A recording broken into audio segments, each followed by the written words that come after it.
नमस्कार दोस्तों, HRDIS में आप सभी का स्वागत है। कैसे हैं आप सभी लोग? आई होप आप सभी लोग अच्छे होंगे और अपनी पढ़ाई को बढ़िया तरीके से कर रहे होंगे। देखिए, आज हम लोग कुछ महत्वपूर्ण करंट अफेयर्स पर चर्चा करेंगे और सबसे पहले आप लोगों के बीच में एक सिंपल सा कोटेशन है जो कि आपके जीवन के लिए लाभदायी होगा।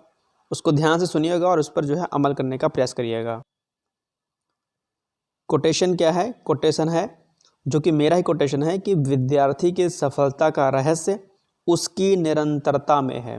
क्या मैंने बोला कि विद्यार्थी की सफलता का रहस्य उसकी निरंतरता में है, यानी कि consistency is most important thing for your success. जब तक आप निरंतर नहीं पढ़ाई करोगे तब तक आपको कामयाबी नहीं मिल सकती है।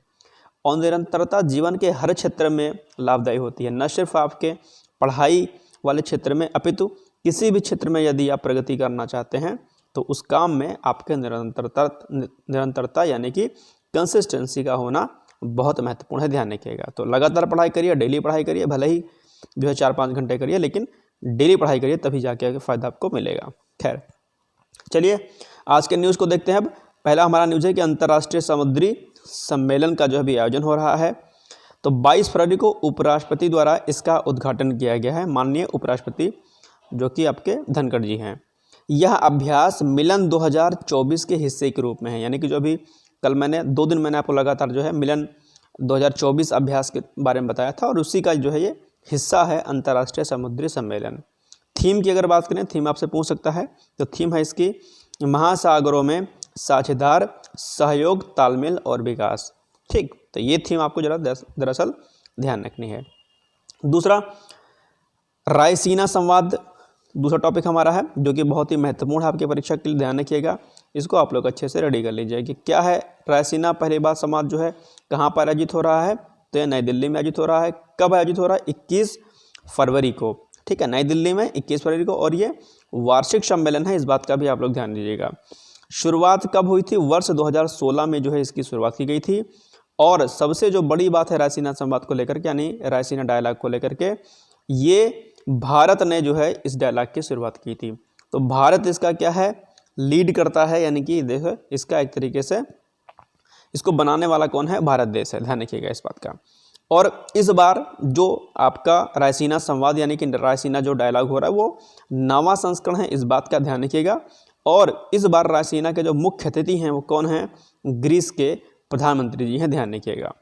अगर हम लोग इसके उद्देश्य की बात करें कि रायसीना डायलॉग यानी कि इसका उद्देश्य क्या है, तो इसका दरअसल उद्देश्य है वैश्विक चुनौतियों से निपटना और नीतियों का गठन करना, यानी कि जो भी वैश्विक स्तर पर चुनौतियां समस्याएं आ रही हैं उनसे किस तरीके से निपटा जाए और उसके जो है परिप्रेक्ष्य में हम कौन सी ऐसी नीति या पॉलिसी का निर्माण करें ताकि हम उस चुनौती को जो है मिटिगेट कर सकें, यानी कि कम कर सकें या ख़त्म कर सकें। ठीक, ध्यान रखिएगा।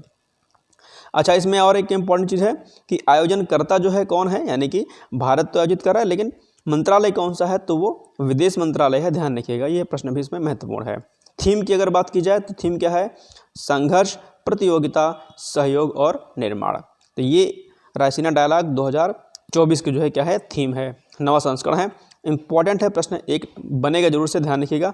कई सारे पॉइंट इसमें मैंने आपको दे दिए हैं, आप लोग जो इसको देख लीजिएगा। ठीक, चलिए। तीसरा है राष्ट्रीय पशुधन मिशन, अभी चर्चा में है। क्यों चर्चा में है? क्योंकि जो है अभी हाल ही में केंद्र सरकार ने इसमें कुछ और चीज़ें इसमें ऐड ऑन की हैं, यानी कि इसमें जो है सम्मिलित किया है, इसलिए जो है अभी ये चर्चा में है राष्ट्रीय पशुधन मिशन। राष्ट्रीय पशुधन मिशन अगर की शुरुआत की अगर बात की जाए तो सबसे पहले आप जान लीजिए कि वर्ष 2014-15 के वित्तीय वर्ष में जो है इसकी शुरुआत की गई थी।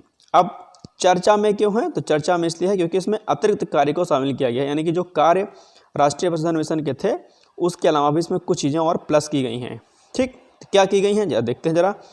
इसके तहत घोड़े, गधे और ऊँटों क्या घोड़े, गधे और ऊँटों की नस्ल को संरक्षित करने की योजना है। अब इस पॉइंट को याद रखिएगा, हो सकता है आपसे परीक्षा में इन तीनों की जगह पर कुछ और अन्य नाम रख दिया, आपसे पूछ ले कि बताइए क्या इनको संरक्षित करने की बात की गई है या नहीं। तो घोड़े, गधे और ऊँट, ये 3 जो है शब्द आपको ध्यान रखने हैं। ठीक है।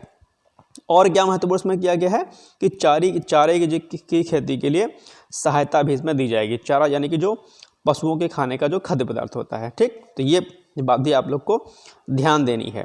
चलिए, अब राष्ट्रीय पशुधन मिशन जैसे है, अब आप इस राष्ट्रीय पशुधन मिशन को आप अच्छे तरीके से तैयार कर सकते हो बढ़िया तरीके से अपने मुख्य परीक्षा के लिए, कि अगर किसानों की आय दुगनी करने की बात की जाए तो उसमें क्या क्या प्रयास कर सकते हैं। तो उसमें एक पॉइंट राष्ट्रीय पशुधन मिशन को आप ऐड ऑन कर सकते हैं कि राष्ट्रीय पशुधन मिशन में जो है क्या क्या चीज़ें सम्मिलित की गई और किस तरीके से जो है अपनी जो है आय को, पशुधन आय को बढ़ा करके किसान जो है एक अच्छा जो है पैसा कमा सकते हैं, उनकी आय दुगनी हो सकती है। तो ऐसे कई सारी चीज़ें होती हैं जो आपको मुख्य परीक्षा के लिए ऐड ऑन करनी होती हैं। तो जहाँ पर भी आप नोट्स बना रहे होंगे तो राष्ट्रीय पशुधन मिशन को एक योजना के रूप में नोट कर लीजिएगा या स्टिकी नोट्स में नोट कर लीजिएगा, ठीक है। ये सब बातें मैं जो बता रहा हूँ इसको ध्यान से सुनते रहा करिए, कान बंद करके मत रखा करिए, क्योंकि ये सारे पॉइंट्स आपको मुख्य परीक्षा में काम आते हैं। नहीं तो फिर जब मुख्य परीक्षा आती है तो भागे भागे भागे सब लोग बच्चे घूमते हैं और फिर वहाँ पर दिक्कत होती है। इसलिए तैयारी जो है स्लोली होती है, आराम आराम से होती है और टू द पॉइंट तरीके से होती है, ध्यान रखिएगा। चलिए नेक्स्ट है, सबसे लंबी परिवहन सुरंग भारत की अभी जो है उद्घाटन किया गया है। कहाँ पर? उधमपुर श्रीनगर बारामूला लिंक पर, ठीक।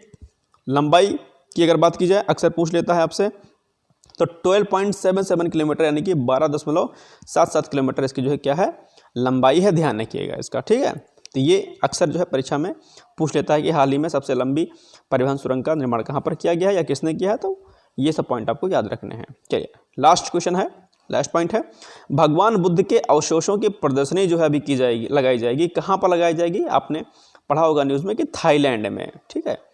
चलिए तो इसमें कुछ पॉइंट्स को देख लेते हैं जरा, कि थाईलैंड में भारत द्वारा भगवान बुद्ध के 4 अवशेषों की प्रदर्शनी लगाई जाएगी, ध्यान रखिएगा। कितने अवशेष? 4 अवशेष। आगे देखते हैं, बुद्ध के अवशेषों की खुदाई उत्तर प्रदेश के सिद्धार्थनगर जिले के पिपरहवा से की गई थी। ये पॉइंट भी जरा आपको ध्यान रखना है, पूछ सकते हैं आपसे, जो कि महत्वपूर्ण भी है आपकी परीक्षा की दृष्टिकोण से, ठीक है। अवशेषों की खुदाई कहाँ पर की गई थी? उत्तर प्रदेश के सिद्धार्थनगर जिले के पिपरहवा से की गई थी, ध्यान रखिएगा, ठीक। अब थोड़ा सा गौतम बुद्ध के बारे में जान लेते हैं कि क्योंकि जो प्राचीन इतिहास में हमारे गौतम बुद्ध का जो परिचय है वो बहुत महत्वपूर्ण है। तो गौतम बुद्ध के बचपन का नाम क्या था? बहुत सिंपल क्वेश्चन है, सिद्धार्थ था। जन्म कब हुआ था? 563 ईसा पूर्व हुआ था। कहाँ पर हुआ था? लुम्बिनी में हुआ था। परिवार किससे संबंधित था? शाक्य वंश से संबंधित था। पहला उपदेश कहाँ पर दिया गया? वाराणसी के पास सारनाथ गाँव में।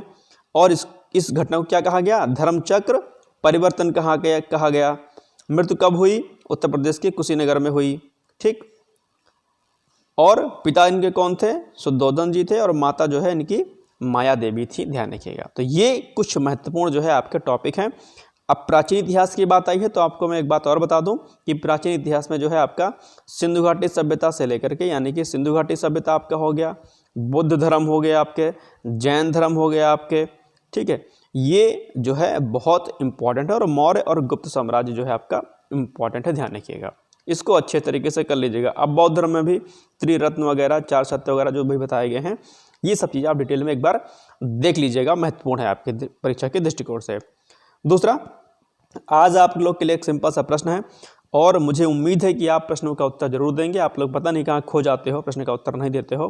प्रश्न बहुत सिंपल सा है, जिसको मैंने कल के वीडियो में कराया भी था कि ग्रीस के प्रधानमंत्री जो कि अभी रासीना डायलॉग के मुख्य अतिथि भी हैं, वो कौन है? यानी कि ग्रीस के प्रधानमंत्री का आपको नाम बताना है। मुझे उम्मीद है कि आप जो है उत्तर जरूर देंगे कि ग्रीस के प्रधानमंत्री कौन है। नाम आप प्लीज़ जो है कमेंट बॉक्स में करिएगा। तो ये कुछ महत्वपूर्ण करंट अफेयर्स थे, मिलते हैं कल। अच्छा, अभी आप लोग जो है इसी तरीके से करंट को प्लीज़ करते रहिए, क्योंकि टाइम इतना नहीं मिल पाता है कि मैं इसको टाइप करूँ प्रॉपर।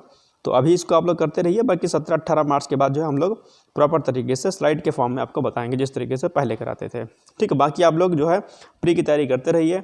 आज RO का धरना प्रदर्शन है और उसमें बच्चे सम्मिलित हो रहे हैं। यदि आप प्रयागराज में हैं तो निश्चित तौर पर जाइएगा, लेकिन शांतिपूर्ण तरीके से, बहुत शांत से, संवैधानिक तरीके से अपनी मांगों को रखिएगा, अपनी बात को रखिएगा। निश्चित तौर पर आयोग और सरकार आपकी बात सुनेगी और री एग्ज़ाम जो आपका होना है RO का, वो होगा।